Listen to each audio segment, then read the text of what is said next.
one of the things that I think we can do to overcome nostalgia is to identify those persons who are close to us, find our connection where we are. To do that, you must have an understanding. You must own your feelings. You must own your experiences. You must own your roots. You must own your story. And you must tell it. You must tell it for healing. You must tell it for growth. You must tell it for education. You must tell it for information. And you must represent it unapologetically where you are and where you have reached and where you have been positioned to give light.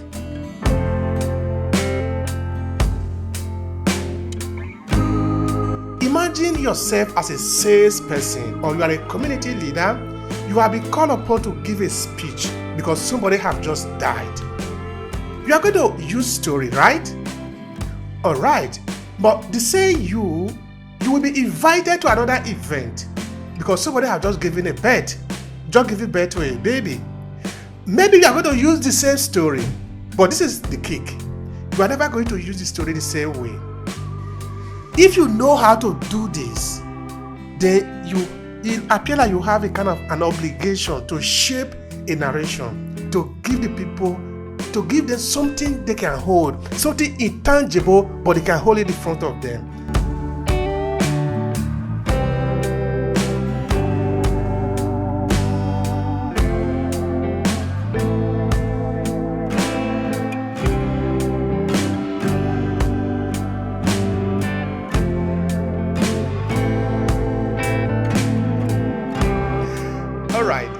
Dr. Bonsia, I have a question for you.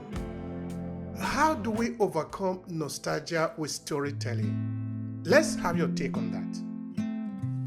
For me, to overcome nostalgia through storytelling, I think can be a powerful way to address our, how would I say it now?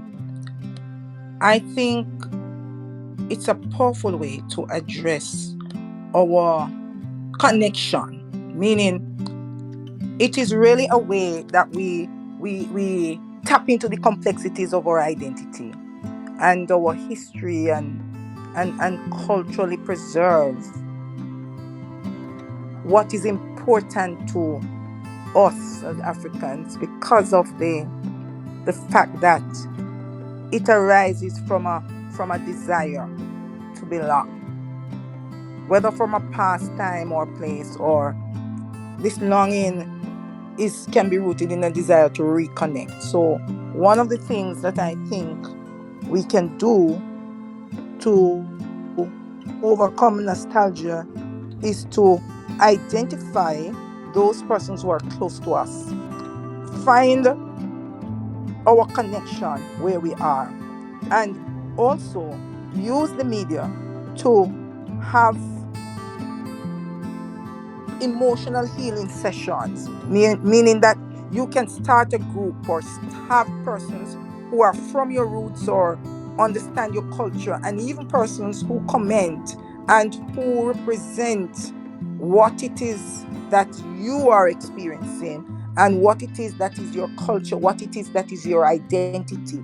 You can have societies or retreats or places or discussion oasis where you have emotional healing taking place and where you help individuals to process how they are feeling and what they are feeling and put it in context and share, so each one teach one and build up one. It's kind of like a collective therapy session. And then you can also have share your nostalgic stories, because these stories can bring people together, and these shared experiences can standardize how you are feeling and make you feel that you and know that you have a support group and that you are not alone. Other persons are experiencing what you are experiencing, and there can be a connection that builds resilience and empowers you to deal with your nostalgia and give you the strength to be able to celebrate where you are because of this coming together and this understanding of achievements, this understanding of cherishing and nourishing your reference point, this understanding of knowing that you must now build on it, and you are now born in this stage, in this area, and at this time to connect the dots and to put them together.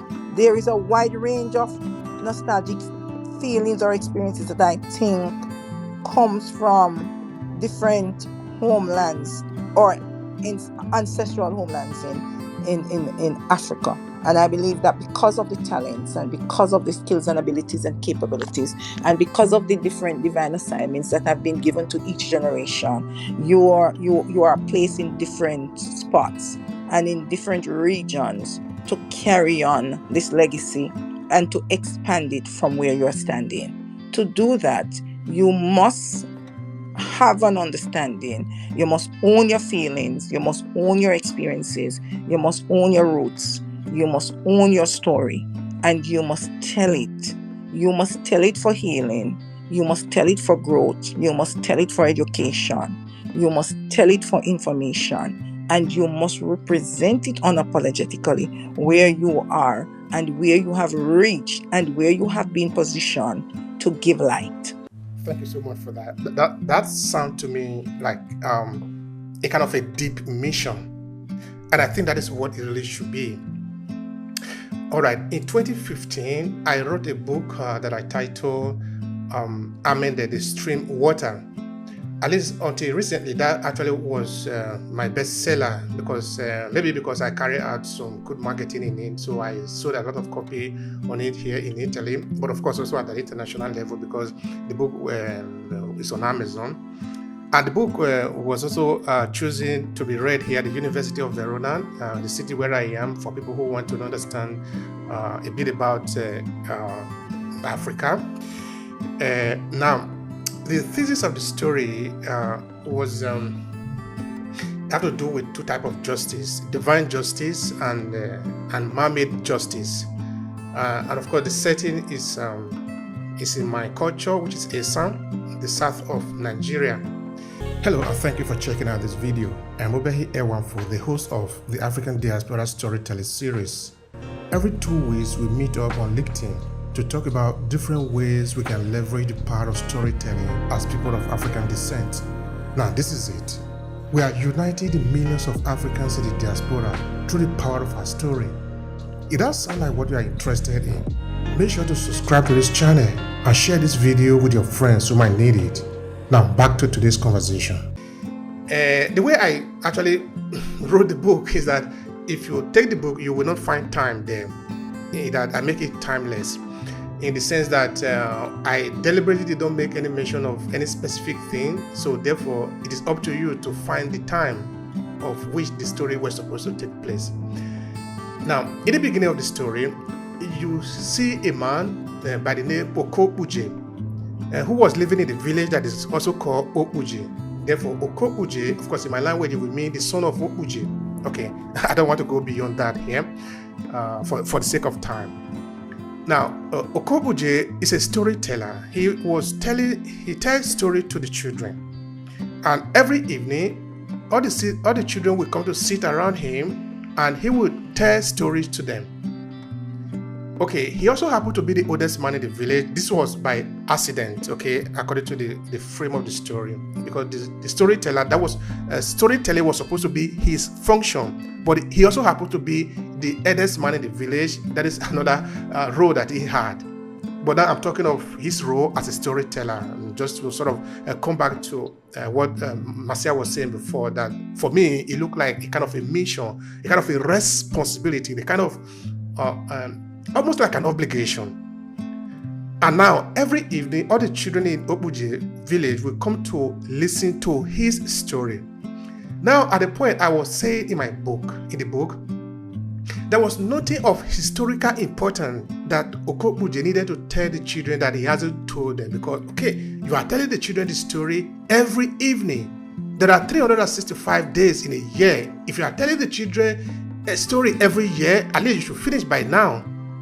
But we see now, according to the story, that every evening the children still go there and they still tell the story. What are you saying? Are you not finishing the story yet? So I also responded to the rhetoric question that it is more than just the story. It is the rituals that is being performed there.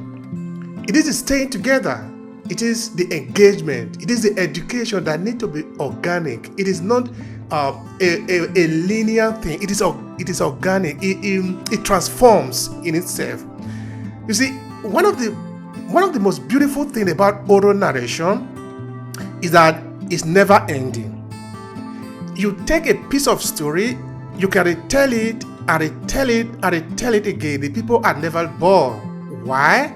Because you are always adding new element to the story. That is, according to who is in front of you.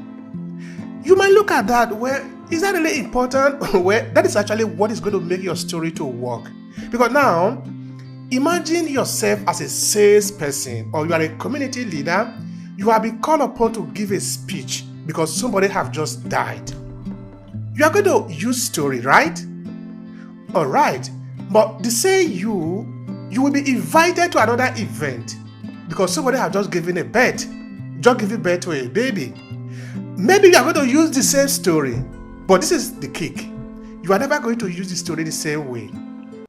You are going to add different elements to the story according to who is in front, according to what is the circumstances, according to what is the context. In that way, the story is always alive for the time that you are telling the story. And in that way too, you as a storyteller, or you that have the ability to tell story or have the skill, because storytelling is a skill. It's not an inheritance. You don't just do it because you just want to test. You need to learn it. There are ways to tell the story to make sure the people pay attention. If you know how to do this, then it appears like you have a kind of an obligation to shape a narration, to give the people, to give them something they can hold, something intangible, but they can hold it in front of them. It looked like the tree that I presented in that story. The tree is Obehi in my language, but I describe it like a kind of a baobab tree. In that every evening, the people are coming together around the baobab tree, sort of, or the Obehi in my village, and that is where the story takes place. But figuratively, we can actually look at Obehi or the baobab tree this time as the centerpiece where everybody is rallying around. Now, how could we translate that into the experiences that we have in the diaspora, for example? How we could do that is that we could organize ourselves together and have a story that reflects us. Us, therefore, become the centerpiece that we need to defend. That is the thing, the substance, the object that we need to build for the sake of all of us. Because if we succeed to do that, then all of us succeed. But if we only build one person, or one person is big or powerful, like it's often the case in Africa, for example, where we have strong men, we don't have strong people, we will continue to suffer because a strong man can always be taken out. But a strong people, no individual is stronger than all of us. That is the truth.